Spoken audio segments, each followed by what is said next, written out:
Hello guys, and good morning. I just want to try to make a voice over.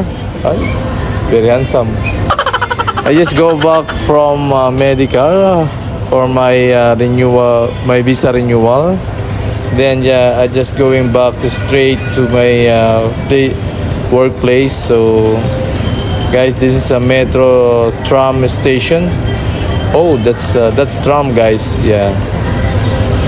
Okay guys, ayan, papunta tayo sa work. Ayan guys, as you can see, yan po yung ating multa, fine kapag tayo ay nag-jaywalking and then beating the red light guys. Ayan, I just going back to my work, going straight back, then after medical. So ayan, I just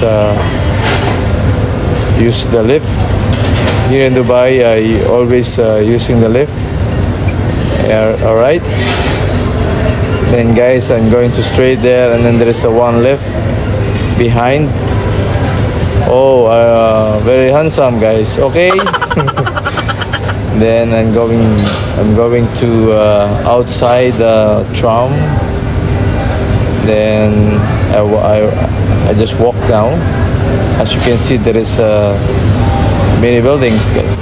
Alright guys, again, as you can see guys, I was just walking on the street. So this is my place guys. Ayan, at medyo na feel ko na nagugutom na ako dyan guys. Kaya naman yan, 12:40 guys ng tanghali yan. So yan, ba't ba ako nag-i-English? Sorry guys, nasanay kasi ako sa Englishan dito sa ating trabaho. Puro ibang lahi kasama natin. So, ayan. Tagalog tayo. Ayan. Nagugutom na ako dyan, guys. Pupunta akong restaurant. Yung menu. Dito ako ngayon sa restaurant, guys. Pipili tayo ng pagkain. So, ayan. Kita nyo naman. Ang daming selections. Dami natin pagkain, guys. So, ayan. At ganap tayo ng... uy, pogi naman yan. Ayan guys, naka-Jordan tayo guys.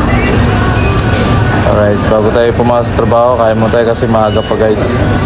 Napakaaga pa masyado. So alas 3 yung aking pasok. So meron pa akong time. Yun, sarap niyan guys, biryani.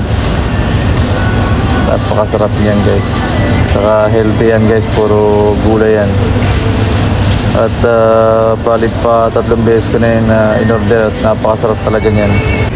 Ayan guys, at nandito ako sa restaurant. Kumbagay tayo lang tao sa napakaaga pa niyan guys.